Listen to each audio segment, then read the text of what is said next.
So the other day I opened up my email and I had an email from one of my local garden centers stating that there's only 48 days left till spring and to make sure you start your planning process right now and contact them with any orders or questions that you may have. And my husband was actually standing near me and he kind of chuckled and went, well, who even does that? It's only 5 degrees outside. And I went and I looked at him and I said, well, I do. And so it kind of dawned on me that there might be a lot of people out there that don't realize some of the things that you could be doing now to help you get a head start on your garden that you're going to be planting in the spring and the summer months. So I want to take this video and walk you through that today. So let's get into it. So one of the first things that you could be doing, and I've talked about this in some of my other videos right now, is looking around your yard and your space and looking to see where there's any bare spots. I did a video on how to utilize snow to help you do this because it really kind of mutes everything around it. But even if you don't have snow, a lot of perennials and a lot of the things that add a lot of fullness and lushness to our garden have died back down to the ground.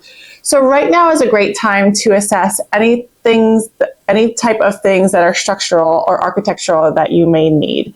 So whether it be a tree or a shrub or even something that isn't necessarily a plant, maybe it's an arbor that you would want to place or a statue that you want to source. Now is a great time to start assessing your space to see what kinds of things you could add to it to make improvements to it. Or maybe even take out. Maybe a tree needs to come out because it's not sitting in the right spot and it needs to be moved, or it's just not doing well. So right now is a great time to start doing that. And as you're assessing, you can kind of start making your list in terms of what you need in your space. So if it is trees and shrubs, or maybe if it even is just annuals or perennials, you can start compiling that list and slowly start reaching out to your local garden centers to talk to them about whether they're going to be getting those specific plants that you're looking for in one of their orders. And if they are not, are they able to source those plants or those trees for you? If they're not, then you may have to reach out to another local garden center, or they may give you other options that you can go with. Either one is fine. I know for me personally, I typically work with 3 garden centers in general. I have one that gives me great pricing on perennials and a lot of your basic trees and shrubs. They are my go-to for anything that I need to quickly run and grab. I have another garden center that brings in great quality trees and shrubs, and their annuals are really, really healthy, and I visit them quite often. And then if I ever want anything that's a little bit more exotic and not on the ordinary side, there is a third one that I oftentimes visit. So there are garden centers, as you get to know them, depending on what your need is, you may want to source different types of garden centers based off of their specialty. The other reason why this is good to start thinking about it now is that it actually can save you money in the long run. So what do I mean by that? I almost liken it to grocery shopping. So I do a lot of my grocery shopping online and I have it delivered. The reason being is I've oftentimes found that when I go to the grocery store, even if I go with a list, I always end up with things in my cart that I don't need, that I just buy on impulse. And then there ends up either being waste or the grocery bill is just astonishingly high by the time I go check out. If I buy things online, even with the delivery fee, even with the tip that I include for the delivery, it's still most of the time turns out being cheaper because I can kind of reassess in my cart the things that I need. I can take my time. I can look in my pantry, make sure that I'm not double ordering. And so that same type of thing applies if you start thinking about your order now and placing your order with a garden center now, because you're taking your time and you're not enamored by all the beautiful color and plants around you when you walk into that garden center in May, once you've been starved for color all season long in the winter months. And just remember, even though you're starting your planning now, it's not necessarily about the exactness. You don't need to know exactly where everything's going to go. There can be some fluidity to that. It's just a general sense of where a tree or a shrub is going to go, or if you're going to rely heavily on annuals or perennials, what kind of color story is it that you're looking for? And order based off of that. You don't need to map out every square inch of your garden to know exactly what you're going to need. You also want to keep in mind what containers you're going to have around your property and make sure that you get orders for those as well, because those are quite important. All right, the second thing that you could be doing that I also think will save you some money is shopping bare root. Now, there's a lot of sources online where you can get bare root perennials and bare root flowers.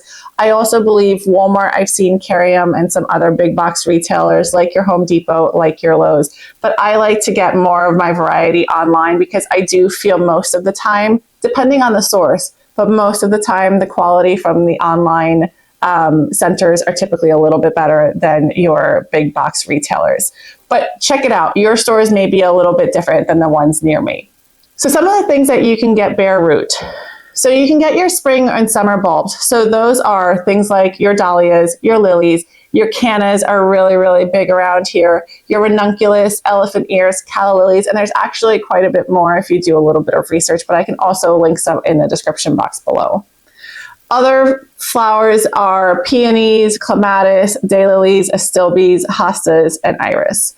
Now, the one drawback here is since that you are getting them bare root, you're not going to get the instant gratification that you necessarily would if you got them from your local garden center in bloom. Obviously, these will be a little bit smaller and will take a couple years in order to catch up to those, but they are significantly less expensive. The pro to having you wait a little bit, in addition to it being less expensive, is that it acclimates a lot easier to your soil conditions since you're starting them much younger, and so they have a better chance of survival. The other pro with shopping bare root is a lot of times you can get varieties that you wouldn't necessarily get or find at a garden center, so it's a great way to add a little bit of uniqueness to your garden as well. And speaking of adding uniqueness, the other thing that you could be doing right now, and you see a lot of people doing it, is starting seeds. Seeds are great, not only because they're a lot less expensive than you typically would get at your garden center as a full-grown plant, but for the exact same reason that I just mentioned with your bare root perennials. There are a lot of varieties out there that you can get as seeds, but you can't necessarily get at a local garden center. So it really helps to curate your garden and make it look very, very original and unique. Now, I've done a couple videos on seed starting. I'm going to continue to be doing that as the weather continues to stay around the 3 to 5 degree mark. So I'm going to be doing a lot of the gardening inside. But the thing that you want to think about most for your area is Google your average last frost date. For me, that happens to be around April 20th. And then basically what I do in my calendar is just count backwards from that. So the week prior to that is going to be a 1 because it's 1 week out from my average last frost date. The week prior to that is going to be a 2, etc., so on and so forth. So at this point right now, I'm about 9 to 10 weeks out from my average last frost date. So what I would just do is on my seed packet, just look to see anything that should be starting to be sown now, 8 to 10 weeks before my average last frost date, and starting to sow those seeds now. Keeping in mind that I need to make sure that I have the space to carry these seeds all the way through until the frost has passed us in order to get them in the ground and be healthy. Now, I know many of us feel like this extreme cold that we're experiencing is just never going to end because it just feels like it's days on days on days that we continue to wake up to these extremely cold temperatures. But it does end and spring will come. And the more planting that you can get done now, the better you're going to be, and you won't feel like you're on a wild goose chase come May. So let me know how it goes. I'm also going to link some videos up here in terms of how to assess your garden in the winter for structure and any added material that you would want to do in your gardens come the spring, and as well as some videos on seed starting that you guys may enjoy. Hope you guys have a good day. Bye.